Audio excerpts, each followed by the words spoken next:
একটা কোয়েশ্চেন করি, বলেন তো বর্তমানে কি পুলিশ ছাড়া আইন শৃঙ্খলা রক্ষা করা সম্ভব? আপনারা বলেন, পুলিশ ছাড়া কি আইন শৃঙ্খলা রক্ষা করা সম্ভব? আপনি দেখা গেছে এখানে একজন মানুষ মারা গিয়েছে অথবা তাকে টর্চার করা হচ্ছে, কিছু মানুষ যাবে তাকে রক্ষা করার জন্য আর কিছু মানুষ যাবে তাকে হত্যা করার জন্য। তার মানে এখানে একটা আলাদা জিনিস আছে। তাহলে পুলিশ ছাড়া আপনি মাদক নিয়ন্ত্রণ করতে পারবেন না, পুলিশ ছাড়া আপনি হত্যা আপনি নিয়ন্ত্রণ করতে পারবেন না, গোয়েন্দা সংস্থা ছাড়া বাংলাদেশে বা যে কোনো কান্ট্রিতে যে অপরাধগুলা হচ্ছে সেগুলো আপনি নিয়ন্ত্রণ করতে পারবেন না। এখন যদি আমি আপনাকে একটা কোয়েশ্চেন করি, আল্লাহ রাসূল সাল্লাল্লাহু আলাইহি সাল্লামের যুগে কয়জন পুলিশ ছিল? আল্লাহ রাসূলের যুগে কি কোনো পুলিশ বাহিনী ছিল?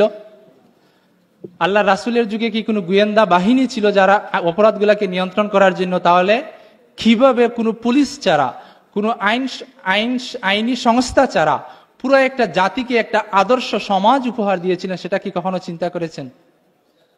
কারণ সেটার একমাত্র ওয়ে ছিল যে প্রথমে রাষ্ট্র চিন্তা না করে প্রথমে মানুষগুলাকে শুদ্ধ করেছিলেন, মানুষগুলাকে আল্লাহ পরিপূর্ণ মানুষ হিসাবে আল্লাহ রাসূল সৃষ্টি করেছিলেন, যারা এই মানুষগুলা যে জায়গায় বসেছেন সেখানে একটা উদাহরণ সৃষ্টি করেছেন। যেমন একটা উদাহরণ দিই, হযরত আবু বকর রাদিয়াল্লাহু কি কোনো প্রাইমারি স্কুলে বা কোনো স্কুলে লেখাপড়া করেছিলেন? আমরা চিন্তা করি যে শিক্ষিত ছাড়া বা মেবি জেনারেল শিক্ষা ছাড়া কোনো রাষ্ট্রপ্রধান হওয়া যায় না।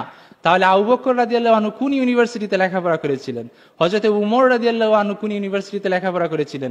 হযরত আলী রাদিয়াল্লাহু কোন ইউনিভার্সিটিতে লেখাপড়া না করেও ইলমের দরজা হয়ে গিয়েছিলেন? কিভাবে হয়েছিলেন? একমাত্র আল্লাহর উপর বসা আল্লাহ রাসূল সাল্লাল্লাহু আলাইহি সাল্লামের সংস্পর্শে। আল্লাহ রাসূল তাদেরকে এমনভাবে সৃষ্টি করেছিলেন যে আল্লাহ রাসূল মুখ থেকে যে কথাই বলবেন সেটা মানতে তারা বাধ্য এবং সেটার জন্য জীবন উৎসর্গ করে দিয়েছিলেন। কিছু উদাহরণ দিই, মেবি 15 মিনিট সময় দিয়েছেন, 8 মিনিট গেছে।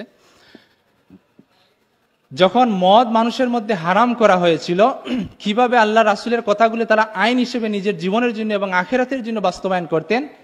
মদ আস্তে আস্তে হারাম করা হয়েছিল, যখন আল্লাহ রাসূল বললেন এখন থেকে মদ হারাম, নিষিদ্ধ হয়ে গিয়েছে, আবু হুরায়রা রাদিয়াল্লাহু আনহুকে নির্দেশ দিলেন যে আপনি সমাজে পৌঁছে দেন যে মদ আজ থেকে হারাম। আবু হুরায়রা রাদিয়াল্লাহু আনহু সবাইকে আপনি বলে দিচ্ছেন যে আজ থেকে মদ হারাম করা হয়েছে। যে যে অবস্থায় ছিলেন, মদ খাওয়া অবস্থায় যে তারা একসাথে বসে যারা মদ খেয়েছিলেন, যে অবস্থায় ছিল সেই অবস্থার সাথে সাথে হাত থেকে মদ ফেলে দিয়েছিলেন।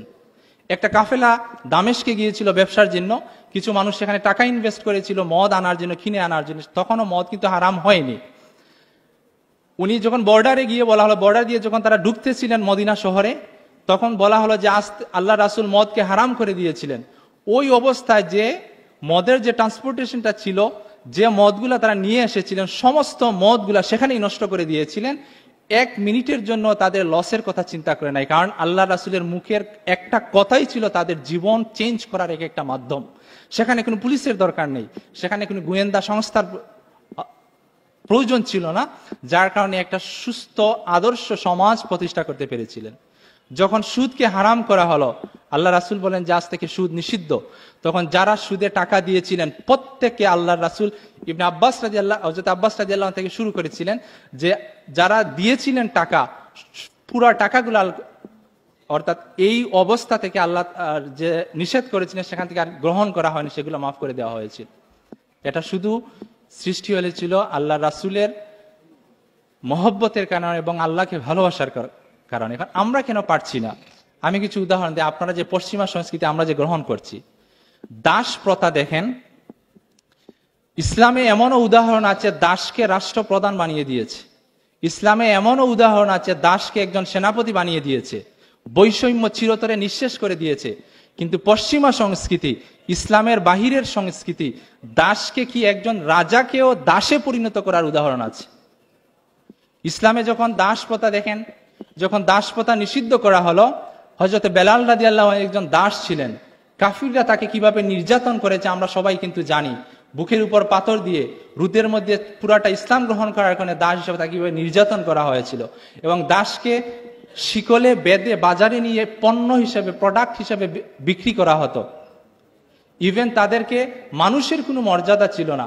তাদেরকে পশ্চিমারা যখন আফ্রিকা থেকে নিয়ে আসতো জাহাজের নিচে ভরে, গরুর মতো গাধার মতো টেলে ভরে, তাদেরকে কোনো আলো বাতাসের ছোঁয়া দেওয়া হতো না, খাবার দেওয়া হতো না, রাস্তায় অনেকে মারা যেত, নদীতে সাগরের মধ্যে ফেলে দেওয়া হতো।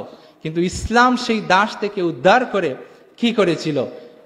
মুসলমানদের প্রথম মুয়াজ্জিন হযরত বেলাল রাদিয়াল্লাহু যে মুয়াজ্জিন, প্রথম মুয়াজ্জিনের সম্মান দিয়েছিল, জান্নাতের সিকিউরিটি দিয়ে দেওয়া হয়েছিল। তাহলে দাস থেকে দেখা গেছে যে দাস থেকে মুসলমানি যে কালচার, সেটা একজন সেনাপতিও বানিয়ে দিতে পারে। যেমন হচ্ছে সালমান ফার্সি রাদিয়াল্লাহু আনহু একজন আল্লাহ রাসূলের সাহাবী ছিলেন। ওমর রাদিয়াল্লাহু আনহু এর খেলাফতের সময় ওনাকে ইরানে পাঠানো হলো। আরো 3 মিনিট আছে। ইরানে পাঠানো হলো। ইরানে পাঠানোর সময় উনি তার গর্ব করে বলতেছেন, হে ইরানবাসী, দেখো আমি আরবের পক্ষ থেকে সেনাপতি হয়ে আমি এখানে এসেছি, তোমরা ইরান, আমিও ইরানি। আমি ইরানি হয়েও আরবদের সেনাপতি হতে পেরেছি একটা মাত্র কারণ, সেটা হলো ইসলামের ছায়া যাওয়ার জন্য। ইসলাম কত মানবিক, কত উদার দেখেন, এখানে কোনো বৈষম্য নাই। আপনি ইসলাম গ্রহণ করেছেন, পৃথিবীর যেই প্রান্তে থাকেন এজ এ মুসলমান আপনি আমার ভাই হয়ে যাবেন। তাই পশ্চিমা সংস্কৃতি আপনি দেখেন 1863 সালে আব্রাহাম লিঙ্কন গেটিসবার্গের বিখ্যাত সেই ভাষণ দিয়ে দাস প্রথাকে বিলুপ্ত করেছিলেন। কিন্তু বিলুপ্ত করার মাধ্যমে সেখানে সিভিল ওয়ার শুরু হয়ে গিয়েছিল, গৃহযুদ্ধ। কেউ চাচ্ছে না দাস প্রথা থাকতে হবে, কারণ আমরা তাদেরকে কাজ করাবো টাকা ছাড়া। কেউ বলতেছে না দাস প্রথা মানে রাখা যাবে না। 100 বছর পরেও এসে মার্টিন লুথার কিং একই জায়গায় আবারও বক্তৃতা দিতে হচ্ছে যে আই হ্যাভ এ ড্রিম। কেন? 100 বছর পরেও তাদের মধ্যে বৈষম্যটা যায় নাই, কারণ তারা পারে নাই। কেন পারে নাই? তাদের মধ্যে ইসলামের আদর্শ ছিল না, মানবিক কোনো যোগ্যতা তাদের মধ্যে ছিল না। আর ইসলামই একমাত্র ধর্ম যেটা আপনাকে দিতে পারে যে মুক্তির পথ। তাই আপনি যেখানেই যান আপনার প্রয়োজন হবে যাতে ইসলামকে মেনে চলে আপনার জীবনের মধ্যে ইসলামকে যাতে আদর্শ হিসাবে গ্রহণ করতে পারেন, দেখবেন পৃথিবীতে এবং আখিরাতেও আপনি উজ্জ্বল নক্ষত্র হিসাবে প্রমাণ পেতে পারবেন। আরেকটা উদাহরণ দিয়ে আমি আমার কথা শেষ করছি। জাহেলিয়াতের যুগে নারীদের কোনো অধিকার ছিল না। মা বাবা তাদেরকে কবর দিয়ে দিত অসম্মানের জন্য, যে আমার লজ্জা, আমার একটা মেয়ে হয়েছে। ঠিক একইভাবে ইসলাম এসে নারীদেরকে এমন সম্মান দিয়েছে। আল্লাহর রাসূল ঘোষণা, ইসলাম এমন একটি জিনিস মানুষকে কিন্তু স্বার্থও দেয়, প্রত্যেকটা কাজের ভিতরে একটা স্বার্থ ঢুকিয়ে দেয়। যেমন মিসওয়াক করলে বলা হয়েছে যে আল্লাহর নৈকট্য অর্জন করা যায়, দাঁত পরিষ্কার করার জন্য, মুখ পরিষ্কার রাখার জন্য। আল্লাহ বলছেন, এবং জাহেলিয়াতের যুগ থেকে রক্ষা করার জন্য ইসলাম কি নির্দেশ দিচ্ছে, যে মা বাবার একটা মেয়ে সন্তান আছে সে জান্নাতি, 2টা মেয়ে হলে সেও জান্নাতি। আবার পুরুষদের ক্ষেত্রে প্রাধান্য দেওয়া হচ্ছে, কোন স্ত্রী যদি তার হাজব্যান্ডকে ডিক্লেয়ার করে যে উনি ভালো মানুষ ছিলেন, আল্লাহ সেটা কবুল করে নেন। মা হিসাবে তো সন্তানদের মধ্যে কত উচ্চ মর্যাদা, জান্নাতের চৌকাটের সাথে, জান্নাতের সাথে কম্পেয়ার করেছেন আল্লাহ। কিন্তু পশ্চিমা সংস্কৃতি কি বলে দেখেন, পশ্চিমা সংস্কৃতি সেই জাহেলিয়াতের যুগের মতন এখনো নারীদেরকে প্রোডাক্ট হিসাবে ব্যবহার করে। একটা নতুন গাড়ি যখন আসে দেখবেন যে গাড়ির পাশে একজন সুন্দরী রমণীকে দাঁড় করিয়ে রাখে। কোন পুরুষকে কি আজ পর্যন্ত দেখেছেন গাড়ির পাশে দাঁড় করিয়ে রাখতে? কেন? এই গাড়ির সাথে তাকে কম্পেয়ার করতেছে। বিভিন্ন জায়গায় দেখবেন নারীদেরকে সামনে দেয়া হয়। কেন দেওয়া হয়? যাতে মানুষ আকৃষ্ট হয়। 20 জন পুরুষ নাচানাচি করছে, একজন নারী তাকে, যাতে সমস্ত পুরুষ তার দিকে তাকিয়ে থাকে। এটা পুরুষ শাসিত সমাজ, যার কারণে নারীদেরকে একটা প্রোডাক্ট হিসেবে ইউজ করা হয়। আপনি যদি সেটা মেনটেন করেন ইসলাম, তাহলে দেখবেন নারীকে এমন সম্মান দিয়েছে, জান্নাত পর্যন্ত আপনাকে পৌঁছার মাধ্যম হিসাবে আল্লাহ নারীদেরকে বানিয়ে দিয়েছেন। তাওয়াক্কুল কারমানের একটি কথা আমরা বলি, নারীরা যারা পর্দা নিয়ে বেশি অ্যালার্জি হয়। তাওয়াক্কুল কারমান একজন নোবেল বিজয়ী, মানবাধিকারের জন্য নোবেল পুরস্কার পেয়েছিলেন। উনাকে পশ্চিমা সংস্কৃতি প্রশ্ন করেছিল যে আপনার শিক্ষার সাথে কি এই নেকাব এগুলা কি মানায়? দেখেন, তারা শিক্ষা মানে আপনাকে আপনার কাপড়গুলা খুলে ফেলতে হবে। আপনি উচ্চশিক্ষিত মানে আপনি শর্ট প্যান্ট পরে হাঁটতে হবে। আপনি উচ্চশিক্ষিত মানে নারীরা পোশাক খুলে ফেলতে হবে, এটা হলো তাদের উচ্চশিক্ষার মাধ্যম। তখন উনি সুন্দর একটি আনসার দিয়েছিলেন যে দেখেন, মানুষ যখন আধুনিক ছিল না, মানুষ যখন সভ্যতা জানতো না, তখন মানুষ পোশাক পরতো না। যখন মানুষ আস্তে আস্তে সভ্যতা জানলো, মানুষ যখন লজ্জাবোধে কাজ করলো, আস্তে আস্তে পোশাকগুলো আসলো। আমি যে পোশাকটা পরেছি এটা আমার সভ্যতার মাধ্যম, আমার সামনে যাওয়ার মাধ্যম। আমি যদি পোশাকটা খুলে ফেলি, আমি পিছনে চলে গেলাম। আমি চাই না পিছনে যেতে, আমি সামনের দিকে এগিয়ে যেতে চাই এবং এই পোশাক দিয়ে এগিয়ে যেতে চাই।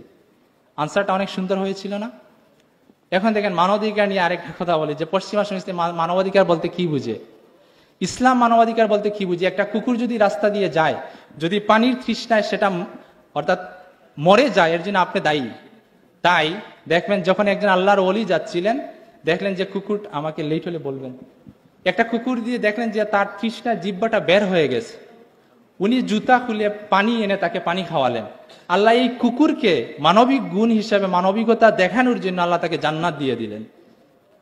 আরেকজন লোক কি করছে, একটা বিড়ালকে তার বাসার মধ্যে, একটা হাদিস আছে, তাকে আটকে রাখলো, তাকে খাবার দিচ্ছে না, ছেড়েও দিচ্ছে না যাতে সে খেতে পারে। আল্লাহ তার জন্য জাহান্নাম সিলেক্ট করে দিলেন, যে এর জন্য জাহান্নামে চলে যাবে। দেখেন, একটা পশুর জন্য ইসলাম আপনাকে জান্নাতেও দিতে পারে, একটা পশুর জন্য ইসলাম আপনাকে জাহান্নামেও দিতে পারে। কতটুকু মানবিক ইসলাম। আর পশ্চিমাদের ইসলাম কি দেখেন, আমরা জানি আফ্রিকায় কোটি কোটি মানুষ না খেয়ে মরতেছে, সেখানে শান্তি বাহিনী আছে না? তারা কেন শান্তি বাহিনী পাঠায় জাতিসংঘ থেকে? কারণ যাতে সেখানে নিরাপত্তা দিতে পারে না। আপনি আফ্রিকার মূল অবস্থা জানেন, সুদানের মূল অবস্থা জানেন, সেখানে শান্তি মিশন পাঠিয়েছে শুধুমাত্র পশ্চিমাদের স্বার্থের জন্য। আল্লাহ তাআলা আফ্রিকায় বিলিয়ন বিলিয়ন মানে সম্পত্তি দিয়েছেন মাটির নিচে, যাতে সেগুলা নিরাপদে তারে নিয়ে আসতে পারে আমেরিকায়, জার্মানি, ফ্রান্সে। তার জন্য শান্তিরক্ষী পাঠিয়েছে।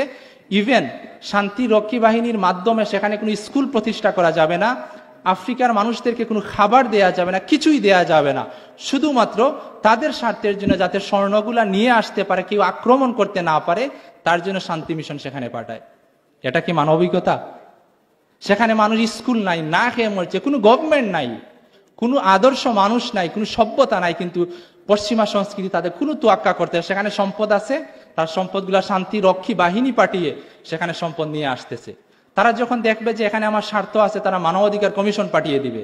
গাজায় লক্ষ লক্ষ মানুষ মারা হচ্ছে, শান্তি মিশন কি কোনো কাজ করতেছে? কিন্তু বাংলাদেশে কেন পাঠাচ্ছে? হয়তো কোনো স্বার্থ আছে, আমরা বুঝতে পারতেছি না। আজকে বিভিন্ন জায়গায় তারা তাদের এজেন্ডা বাস্তবায়ন করছে। কেন? মুসলমানদেরকে জাতীয়তাবাদে উদ্বুদ্ধ করে আলাদা করে দিয়েছে। আল্লাহ রাসূল বলতেছেন মুসলমান এক, কিন্তু না, পুঁজিবাদী সমাজ পশ্চিমা আপনাকে শেখাচ্ছে না, তোমার দেশ তোমার এখানেই সীমাবদ্ধ, তোমার যদি সৌদি আরব মরেও যায় তুমি এখানে দেখানোর দরকার নাই, তোমার দেশ ঠিক আছে, ওকে ঠিক আছে। অথচ এটা মুসলমানের কথা ছিল না, যার কারণে ফিলিস্তিনিরা আমরা একা ছেড়ে দিয়েছি, তাদের যেমন ইচ্ছা তেমন তারা